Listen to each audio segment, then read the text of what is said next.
अस्सलाम वालेकुम students, welcome back to the lecture of functional analysis. जैसे कि हम इनर प्रोडक्ट स्पेस के बारे में जो है वो डिस्कस कर रहे थे। हमने प्रीवियस पार्ट्स में जो है वो इनर प्रोडक्ट स्पेस का डेफिनेशन देखी। उसके बाद हमने इसको आर एन को जो है वो हमने जो है वो शो किया कि वो इनर प्रोडक्ट स्पेस है। अब हमने ये जो यूनिटरी स्पेस है हमारे पास सी एन, इसको अब हमने शो करना है कि ये इनर प्रोडक्ट स्पेस है। और इनर प्रोडक्ट इसका कुछ इस तरह से डिफ़ाइन है कि अगर हम जी डब्ल्यू का ये इनर प्रोडक्ट डिफ़ाइन करते हैं तो ये कुछ इस तरह से हमारे पास डिफ़ाइन है कि ये फर्स्ट क्योंकि यहाँ पर सी एन है ना, तो सी एन में भी हमारे पास एन ट्रिपल्स होंगे लेकिन वो कम्प्लेक्स होंगे। अब यहाँ पर ये जी भी कम्प्लेक्स है, डब्ल्यू भी कम्प्लेक्स नंबर है, ये दोनों कम्प्लेक्स नंबर्स हैं। और इनर प्रोडक्ट हमने कुछ इस तरह से डिफ़ाइन किया कि अगर जी वाला हमारा ये जो सी एन में से हमने जी लिया है ये कुछ इस तरह से होगा कि इसमें हमारे पास एन ट्रिपल्स होंगे। पहले हमारे पास जी में जो एलिमेंट्स होंगे वो ये होंगे कि एक तो हमारे पास होगा जी वन, ठीक है, फिर जी टू, फिर अप टू सोन इसी तरह जी थ्री जी फोर, और ये हमारे पास जी एन तक जाएगा क्योंकि सी एन है हमारे पास। और ये जी जो है वो हमारे पास सी एन से लिया था। और यहाँ पर ये जो सारे जी आईज हैं, आई की वेरिएशन वन से लेकर एन तक है, ये हमारे पास कहाँ से आ रहे हैं, कम्प्लेक्स में से आ रहे हैं, कम्प्लेक्स नंबर्स में से। इसी तरह डब्ल्यू जो है वो कुछ इसी तरह से हमारे पास डिफाइन होगा। डब्ल्यू में हमारे पास जो है उसमें भी एन ट्रिपल्स होंगे और वो सारे के सारे जो है वो हमारे पास क्या होंगे, कम्प्लेक्स होंगे। W one up to so on ये हमारे पास जो है वो डब्ल्यू एन तक जो है वो जाएगा। और ये डब्ल्यू आईज जो हैं ये सारे क्या होंगे, कम्प्लेक्स होंगे। यहाँ पर आई की वेरिएशन वन से लेकर एन तक है, ठीक है। तो ये डब्ल्यू वन और जी वन, डब्ल्यू और जी हमारे पास हो गए। अब इसमें इनर कुछ इस तरह से डिफाइन है कि जो जी का फर्स्ट वाला पेयर है वो पहले आ गया जी वन, और जो सेकंड वाला एलिमेंट है वेक्टर स्पेस का जिसका हम इनर ले रहे हैं उसकी जो फर्स्ट वाली पेयर की वैल्यू है उसका कॉन्जुगेट आ गया, ठीक है। हम क्या कह रहे हैं कि फर्स्ट वाला तो हमने जी वन लिख लिया, सेकंड वाला जो था उसका कॉन्जुगेट, फिर जो इधर से हमारे पास जी टू आ गया और इधर से जो सेकंड है उसका क्या हो गया, कॉन्जुगेट। इसी तरह ये चलता जाएगा, फिर हमारे पास जी एन तक पहुंच जाएगा और इधर डब्ल्यू एन का जो है वो हमारे पास क्या आ रहा है, कॉन्जुगेट आ रहा है। ये इस तरह से जो है ये इनर हमने डिफाइन किया है। और इस इनर को अब हमने शो करना है कि ये इनर प्रोडक्ट स्पेस की प्रॉपर्टीज़ को सेटिस्फाई कर रहा है। तो उसके लिए सबसे पहले वन बाय वन हम सारी प्रॉपर्टीज़ को जो है वो चेक करते हैं। फर्स्ट वाली जो हमारे पास प्रॉपर्टी है वो हमारे पास ये बनती है कि अगर हम जी प्लस वाई ले लें, वाई डब्ल्यू की फॉर्म में ही मैं इसमें एलिमेंट ले रही हूँ, ये हम ले लें तो ये हमारे पास इक्वल आना चाहिए जी का डब्ल्यू के साथ इनर प्लस जी का हमारे पास जी का वाई के साथ इनर और जी का डब्ल्यू, इन दोनों के एडिशन के जो है वो इक्वल आना चाहिए, ठीक है। तो अब ये चीज़ जो है वो हमने शो करनी है। तो इसके लिए हम सबसे पहले हमने यहाँ पर जो है वो हमने कंसीडर कर लिया है जी प्लस वाई, और ये डब्ल्यू हमने ले लिया है। अब इसका जो है वो हमने सम अप लेना है। तो फर्स्ट प्रॉपर्टी की तरफ हम मूव करने जा रहे हैं। हमने जी प्लस वाई ले लिया है, ठीक है। वाई भी यहाँ पर कम्प्लेक्स नंबर होगा और यहाँ पर वाई में भी हमारे पास जो है वो एन ट्यूपल्स होंगे, वो सारे के सारे कम्प्लेक्स होंगे। जी प्लस वाई कोमा डब्ल्यू, इसका हमें जो है वो इनर लेना है, ठीक है। अब इनर हमारे पास किस तरह से डिफाइन है कि जो फर्स्ट वाला होगा हमारे पास, क्योंकि मैंने कहा कि जी में हमने पहले भी देखा था कि जी में हमने किस तरह के जो है वो एन ट्रिपल्स हमने लिए हुए थे, जी वन जी टू से लेकर कहाँ तक हमने लिए थे, जी एन तक। अब वाई भी इसी तरह से हमने जो है वो भी सी एन में से लिया है, तो वाई में भी हमारे पास Y one Y two up to so on जो है ये वाई एन तक हमारे पास जो है वो आएंगे। अब यहाँ पर सारे जी आइज़ और वाई आइज़ जो हैं ये हमारे पास जो है वो कम्प्लेक्स में से हैं, ठीक है। अब ये हमारे पास अगर कम्प्लेक्स में से हैं तो अब इनर यहाँ पर हमारे पास जैसे डिफाइन है वो हम लेने जा रहे हैं। सबसे पहले जी प्लस वाई कर लेते हैं। तो जी प्लस वाई में क्या होगा कि जी का जो फर्स्ट वाला पेयर है वो वाई के फर्स्ट वाले पेयर में ऐड हो जाएगा, ठीक है। फिर कोमा जी का जो है वो सेकंड वाला पेयर वो वाई के सेकंड वाले पेयर में, इसी तरह अप टू सोन ये हमारे पास G N Y plus Y N जो है ये हमारे पास जो है यहाँ तक ये बन जाएगा, ठीक है। ये इतने ट्यूपल्स जो हैं वो एन ट्यूपल्स हमारे पास आ जाएंगे। अब इसमें हमने जो है वो जी प्लस वाई तो देख लिया, अब इसका डब्ल्यू के साथ इनर लेना है। तो फर्स्ट वाला पेयर हमारे पास ये है, ये हमने कहा था जी वन एज इट आएगा। और जो सेकंड वाली टर्म है उसका जो फर्स्ट वाला पेयर है उसका हमने लेना है कॉन्जुगेट, तो सेकंड में डब्ल्यू वन का कॉन्जुगेट। इसी तरह ये G N plus Y N और वाई डब्ल्यू एन का कॉन्जुगेट हमारे पास ये पूरा हमने ले लिया। अब क्योंकि हम वेक्टर स्पेस ले रहे हैं तो डिस्ट्रीब्यूटिव प्रॉपर्टी जो है वो यहाँ पर हमारे पास होल्ड करेगी। तो ये W1 को जो है वो हमने डिस्ट्रीब्यूट कर दिया है इस पे Z1 प्लस Y1 पे, ठीक है। इसी तरह WN को भी W2 को भी, ये सारे हमारे जो है वो इसी तरह ही डिस्ट्रीब्यूट हो जाएंगे।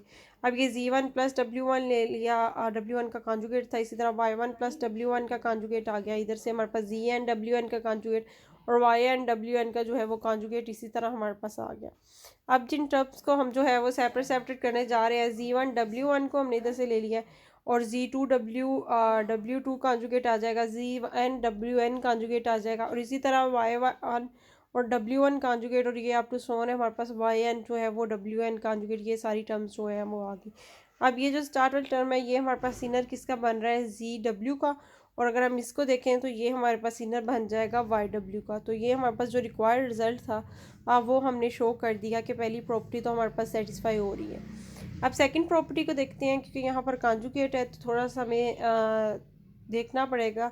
सेकंड प्रॉपर्टी तो हमारे पास सेटिस्फाई हो जाएगी, थर्ड प्रॉपर्टी के लिए थोड़ी सी हमें देखना पड़ेगा कि वो किस तरह हमारे पास होता है। ये अल्फ़ा जी, तो जी वाले सारे Z1 Z2 Z3 ZN तक सब के साथ जो है वो अल्फ़ा मल्टीप्लाई हो गया। अब कॉन्जुगेट जब ले रहे हैं तो ये फर्स्ट वाली टर्म ऐसे ही सेकंड वाले का कॉन्जुगेट। अब इन सब में से हम अल्फ़ा कॉमन ले सकते हैं, तो फिर ये जो अंदर हमारे पास एक्सप्रेशन बच गया है ये ZW के इक्वल है, ठीक है। तो ये हमारे पास फिर जो है वो अल्फ़ा जी को अल्फ़ा इनर जी को W हमारे पास जो है वो उसके इक्वल आ गया। ये प्रॉपर्टी भी हमने शो कर दी। अब थर्ड वाली जो प्रॉपर्टी हमने शो करनी है ये काफ़ी इंपॉर्टेंट है, इसको हम देखते हैं कि इसमें हमें, अब ये थर्ड प्रॉपर्टी में हमने बेसिकली ये शो करना है कि ZW का जो इनर है ये हमारे पास इक्वल आता है WZ के कॉन्जुगेट के इनर के, ठीक है, क्योंकि यहाँ पर कम्प्लेक्स है। अब ZW का जो इनर है वो हमारे पास कुछ इस तरह से डिफाइन है कि Z1 W1 का कॉन्जुगेट, Z2 W2 का कॉन्जुगेट, इसी तरह ZN WN का कॉन्जुगेट। अब इसमें हमने क्या है कि हमें एक कम्प्लेक्स में हमने ये प्रॉपर्टी पढ़ी है कि अगर हम किसी कम्प्लेक्स नंबर का दोबारा से कॉन्जुगेट ले लें तो वो Z इटसेल्फ ही आ जाता है, ठीक है। ये प्रॉपर्टी अब हम यहाँ पर अप्लाई करने जा रहे हैं कि यहाँ पर Z1 था, ठीक है, Z1 पे हमारे पास कोई भी कॉन्जुगेट नहीं था, तो इसको फिर हम जो है वो Z1 को इस तरह एक्सप्रेस कर सकते हैं, Z1 कॉन्जुगेट और फिर इसका दोबारा से कॉन्जुगेट ले लें, ठीक है। दूसरी एक और प्रॉपर्टी हमने कॉन्जुगेट के लिए पढ़ी हुई है कि अगर Z1 और Z2 हैं हमारे पास दो कॉम्प्लेक्स नंबर्स और इन पे होल पे कॉन्जुगेट आ रहा है, तो इनके प्रोडक्ट पे कॉन्जुगेट ले लें, प्रोडक्ट लेने के बाद या सेपरेट इनका कॉन्जुगेट लेके इनका प्रोडक्ट लें, तो ये दोनों भी जो हैं वो हमें क्या वैल्यू देते हैं, इक्वल वैल्यू देते हैं। ये भी हमें इक्वल वैल्यू देते हैं। तो अब ये दोनों जो है प्रॉपर्टीज़ हम यहाँ पर जो है वो यूज़ करने जा रहे हैं। अब यहाँ पर हमारे पास Z1 W1 का कॉन्जुगेट था, Z1 पे कॉन्जुगेट नहीं था, तो यहाँ हमने डबल कॉन्जुगेट के तौर पे एक्सप्रेस कर दिया और ये W1 वाला जो कॉन्जुगेट था ये इधर होल पे चला गया, ठीक है। मतलब इस एक टर्म को जो है वो ध्यान से समझ लें, बाकी इसकी टर्म्स जो है वो एन आपको इसी तरह ही समझ आ जाएगी। ये हमारे पास टर्म थी, हमने इसको जो है अब एक्सप्रेस करना चाहते थे, हम चाहते थे कि इसके होल पे जो है वो कॉन्जुगेट आ जाए Z1 और W1 पे। जब हमने होल पे कॉन्जुगेट लिखा तो Z1 पे तो पहले कॉन्जुगेट था ही नहीं, W1 वाला तो ये हमने होल पे एक्सप्रेस कर दिया, तो इसका मतलब है एक और हमें Z1 पे कॉन्जुगेट लेना पड़ेगा, क्योंकि कॉन्जुगेट का कॉन्जुगेट जब हम लेंगे तो वो दोबारा से Z1 के इक्वल ही आ जाएगा, ठीक है। इसी तरह हमने सेकेंड टर्म और nth टर्म तक जो है वो इनको जो है वो हमने रिप्रेजेंट कर लिया। अब हम नेक्स्ट इसकी जो प्रॉपर्टी यहाँ पर हम यूज़ करने जा रहे हैं वो हम ये यूज़ करने जा रहे हैं कि क्योंकि हमें पता है कि हमारे पास ये वेक्टर स्पेस हमने ली हुई है CN, इसमें हमारे पास कम्यूटेटिव प्रॉपर्टी जो है ये होल्ड कर रही है। तो ये हमारे पास अगर कम्यूटेटिव प्रॉपर्टी होल्ड कर रही है तो ये फिर ये Z1 और W1 जो है हमें पता है कम्प्लेक्स नंबर्स जो है वो कम्यूटेटिव प्रॉपर्टी इनमें होल्ड करती है। तो हमने ये ले लिया कि हमारे पास W1 हमने पहले ले लिया, Z1 हमने बाद में लिख लिया, ठीक है। W1 पहले और इसी तरह W2 पहले, Z2 बाद में, इसी तरह WN और ZN तक हमने ये टर्म ले ली।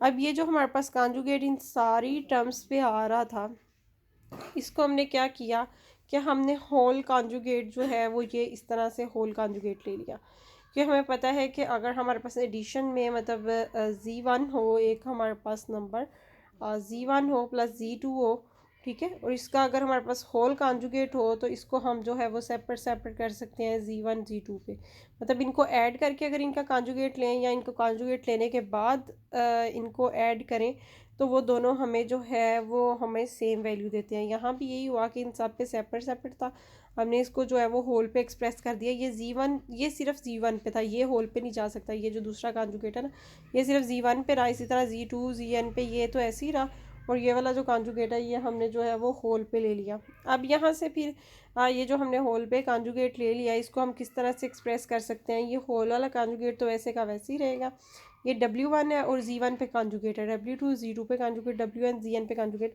तो जिस तरह हमने ये इनर प्रोडक्ट डिफाइन किया हुआ था उसके अकॉर्डिंग ये WZ का जो है वो हमारे पास इनर आ गया, और ये जो होल वाला कॉन्जुगेट है ये एज इट यहाँ पर हमारे पास आ गया। तो ये हमारे पास जो थर्ड वाली प्रॉपर्टी थी उसको हमने प्रूफ कर लिया। जैसे हमने प्रीवियस एग्जांपल में देखा था, क्योंकि उसमें रियल नंबर थे तो उसमें हमें कॉन्जुगेट जो है वो रियल का इटसेल्फ इक्वल ही होता है, कॉन्जुगेट भी और उसकी रियल वैल्यू भी, तो उस पर हमें कॉन्जुगेट की ज़रूरत नहीं पड़ी। लेकिन यहाँ पर हमने कॉन्जुगेट को यूज़ करते हुए ये प्रॉपर्टी जो है वो प्रूव कर ली।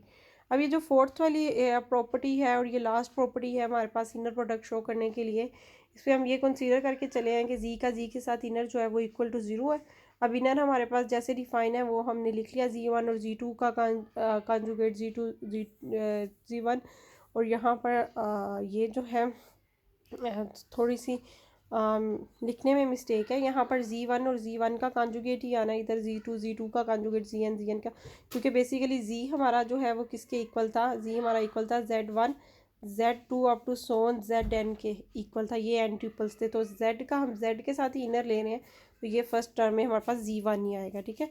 अब यहाँ हम जो प्रॉपर्टी यूज़ करने जा रहे हैं वो ये है कि हमें पता है कि अगर Z हमारे पास कोई कॉम्प्लेक्स नंबर है, ठीक है, और Z के साथ अगर हम Z का कॉन्जुगेट जो है वो मल्टीप्लाई कर दें तो ये कॉम्प्लेक्स की प्रॉपर्टी है कि ये Z मोड के स्केयर के इक्वल आता है, ठीक है। ये Z मोड का स्केयर हमारे पास बनता है, कैसे बनता है मैं चाहे आपको बता भी देती हूँ थोड़ा सा।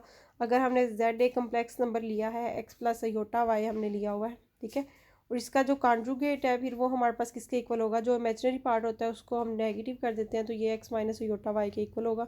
अब z को हमने मल्टीप्लाई करना है z कॉन्जुगेट से, ठीक है, तो इस टर्म को हमने इससे मल्टीप्लाई करना है। तो बेसिकली ये हमारे पास वो फार्मूला बन गया, एक टर्म एडिशन में और एक सब्ट्रैक्शन में है, तो हमारे पास ये फार्मूला बन जाएगा ये इस चीज़ का कि एक्स स्क्वायर, ठीक है, और इसमें हमारे पास जो है वो क्या आ जाएगा एक्स स्क्वायर, और ये अयोटा वाई स्क्वायर हमारे पास आ जाएगा, ठीक है, minus iota y whole square ये आ जाएगा। अब हमें पता है कि जो हमारा एयोटा स्क्वायर है कम्प्लेक्स में ये -1 के इक्वल है, तो जब हम यहाँ पर एयोटा स्क्वायर लेंगे तो ये हमारे पास -1 आ जाएगा, जिसकी वजह से ये जो नेगेटिव था ये हमारे पास क्या हो जाएगा, ये हमारे पास हो जाएगा पॉजिटिव, ये हमारे पास आ जाएगा x square plus y square, ये हमारे पास बन जाएगा। अब जो मोड है जी का वो हम इस तरह से डिफाइन करते हैं कि रियल वाला पार्ट इसका क्या आता है, एक्स का स्क्वायर प्लस वाई का स्क्वायर, इसके होल पे ये स्क्वायर रूट आता है, ठीक है। अब ये x square plus y square तो हमें मिल गया लेकिन स्क्वायर रूट नहीं है। अब यहाँ पर अगर हमें जो है वो स्क्वायर रूट हम चाहते हैं कि इधर हमारे पास सब ये रो जाए, तो उसके लिए फिर हमें देखना पड़ेगा कि ये हम क्या करें या फिर इसको मोड की फॉर्म में कैसे कन्वर्ट करें, ये चीज़ हमें देखनी पड़ेगी। अब ये तो स्क्वायर रूट आ रहा है, अगर हम इस पे दोनों साइड्स पे जो है वो स्क्वायर ले लें, अगर हम स्क्वायर लें तो ये हमारे पास जी मोड का जो स्क्वायर है वो हमारे पास किसके इक्वल आ जाएगा, x square plus y square के। और ये x square plus y square वाली जो टर्म अब हमारे पास बन रही है, ये जो हमने x square plus y square वाली, तो ये इसके इक्वल ही आ रही है।